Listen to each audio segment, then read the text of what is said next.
भूर्भुवः तत्सवितुर्वरेण्यं भर्गो देवस्य धीमहि धियो यो न प्रचोदयात्। ओम नमो भगवते वासुदेवाय।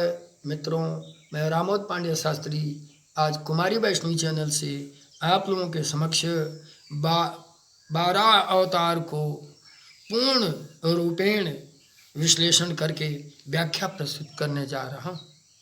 मित्रों, जब जब हुई धर्म की हानि, बाढ़े असुर महाअभिमानी, तब तब प्रभु धरि मनुज शरीरा, हरहि कृपा निधि सज्जन पीरा। वास्तव में तुलसीदास जी ने इसको कितना सुंदर लिखा है। जब जब ओहि धर्म की हानि, बाढ़े असुर महाअभिमानी, तब तब प्रभु धरि मनुज शरीरा, हरहि कृपा निधि सज्जन पीरा।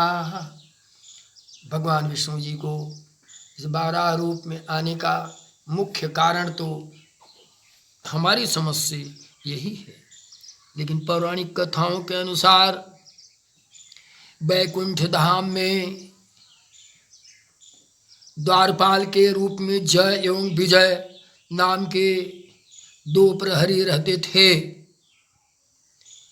और उस बैकुंठ धाम में सनकादिक आदि ऋषिगण भगवान के दर्शन के लिए अभिलाषित वहाँ पहुँचे, लेकिन जय और विजय सनकादिक ऋषि को, इनके साथ सनकादिक ऋषियों को अंदर प्रवेश करने की अनुमति नहीं दी। बार बार कहने के बावजूद भी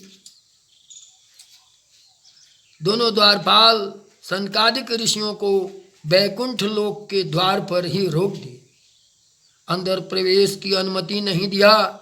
बार बार कहने पर भी प्रवेश की अनुमति न देने के कारण सनकादिक ऋषियों ने जय विजय को शाप दे दिया और कहा, 3 जन्म तक पृथ्वी पर दैत्य बन करके तुम लोग अपना जीवन यापन करोगे। ऋषियों के शाप के कारण ही जय एवं विजय को पहले जन्म में दिति और कश्यप के पुत्र हिरण्यकशिप और दूसरा हिरण्याक्ष के रूप में जन्म लेना पड़ा। इनके वंशज राक्षस कहलाए।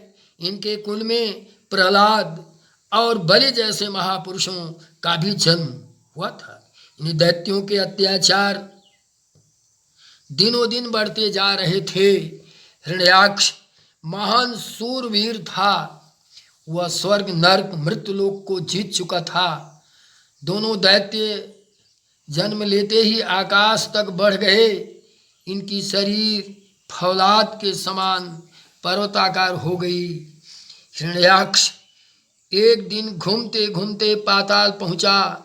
वहाँ वरुणपुरी में वरुण देव से मिला और वरुणदेव से युद्ध करने के लिए ललकारा। वरुणदेव ने अपने को असमर्थ बताते हुए युद्ध से इनकार कर दिया और कहा, आप अगर युद्ध ही करना चाहते हैं तो आप भगवान विष्णु के पास जाइए। ऐसा कह करके वरुण ने अपना पल्ला झाड़ा। हिरण्याक्ष के घोर अत्याचार से त्रस्त देवतागण ब्रह्मा जी के पास गए। ब्रह्मा जी देवताओं को लेकर विष्णु भगवान के पास जाकर हिरण्याक्ष का वध करने एवं उसके अत्याचार से मुक्ति प्राप्त करने की प्रार्थना की। ब्रह्मा जी भगवान विष्णु का ध्यान किया और ध्यान मात्र से भगवान विष्णु ब्रह्मा जी के नासिका से 12 रूप में अपना जन्म लिया। वरुण देव की बात सुनकर उस दैत्य ने महर्षि नारद से नारायण का पता पूछा। देवर्षि नारद ने बताया कि इस समय नारायण जी 12 का रूप धारण करके पृथ्वी को समुद्र में चुराई हुई पृथ्वी को निकालने के लिए गए। हिरण्याक्ष पृथ्वी को समुद्र की छठे तल रसातल में ले जाकर के चुरा दिया था।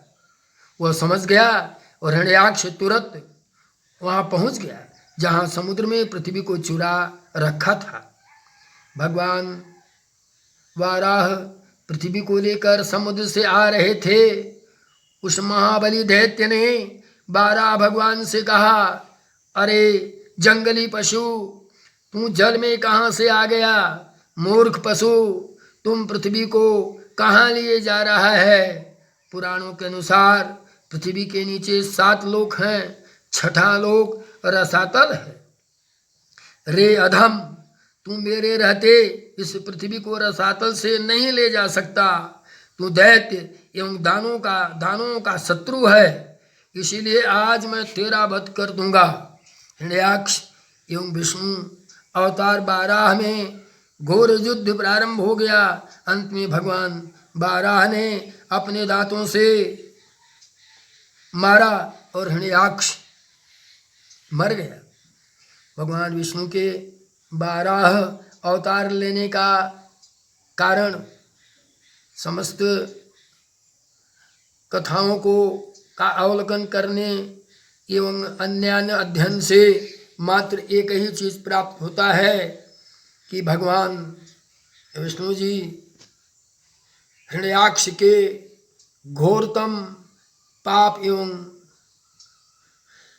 उसके अत्याचार से पीड़ित इस पाताल लोक, इस पृथ्वी लोक, स्वर्ग एवं नरक लोक के लोगों के कष्ट का निवारण करना चाहते थे। भगवान ने वाराह रूप हिरण्याक्ष को मारने के लिए धारण किया। इसके अतिरिक्त पृथ्वी को समुद्र से ले आना भी कारण रहा है। मुख्य कारण तो पृथ्वी को भारहीन करके एवं पवित्र जल से पृथ्वी को बाहर ले आने का काम था।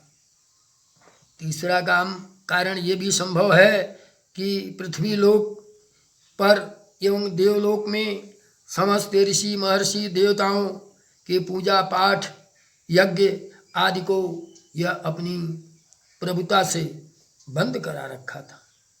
उनको मुक्त करना, सबकी मानसिकताओं को स्वतंत्र करने के लिए भगवान ने वाराह रूप धारण किया था।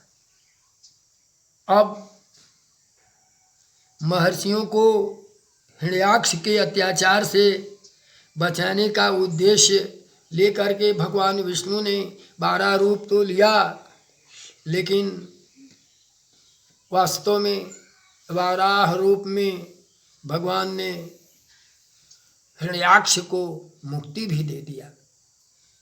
इस प्रकार यह अवगत होता है कि भगवान की भक्ति, भक्त लोग भगवान से सदा सदा प्रेम करते हैं, लेकिन दैत्य और दानव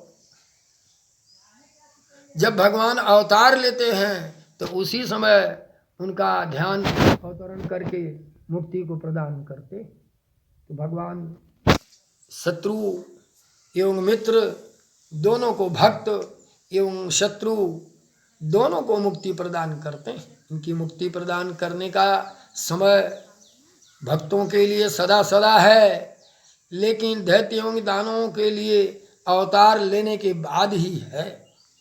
मित्रों, मैं आप लोगों के समक्ष वास्तव में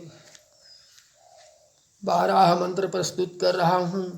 यह समस्त प्रकार की बाधाओं एवं समस्त प्रकार की आवश्यकताओं तथा दैहिक, दैविक, भौतिक, पैशाचिक, तक्षक भय, वृश्चिक भय, ग्राहिक भय, प्रायोगिक भय, रोग भय, दुष्टाचार भय, समस्त प्रकार के भय का निवारण करने वाली मंत्र है, जिसे मैं आपके समक्ष बोल रहा हूँ। पहली मंत्र ओम वाराहाय नमः, दूसरे मंत्र ओम धृत शुकर रूप केशवाय नमः। मित्रों, यदि आप घोरतम परेशानी में हैं और अनेक शत्रुओं से दबे हुए हैं या तमाम प्रकार की बाधाएं हैं, जीवन में आपको उबरने की स्थिति नहीं है, उस समय मेरा निवेदन है कि आप एकादशी का व्रत रह करके भगवान 12 रूप बीज मंत्र का जाप करें। वह बीज मंत्र आपको मैं बोल रहा हूं। ओम भगवते वाराह रूपाय भूर्भुवः स्वः पदये भूपतित्वं मे देहि दो दापय स्वाहा। मित्रों, वास्तव में अपूर्व मंत्र यह है, और इस वाराह भगवान की इस अपूर्व मंत्र को एकादशी के दिन व्रत के साथ अगर आप 1000 जाप करते हैं और इसका दशांश हवन करते हैं, कम से कम 1 माला आहुति देते हैं, तो निश्चय ही भगवान विष्णु जो 12 रूप में इस पृथ्वी के घोरतम कष्ट को और इस पृथ्वी के लोगों को आपातकाल में सहयोग किए हैं, तो आप यदि आपातकाल की स्थिति है तो मेरा निवेदन है आप 12 बीज मंत्र का अवश्य एकादशी व्रत रह करके करें और हवन भी करें। जय माँ भारत, जय माँ जगदम्बे।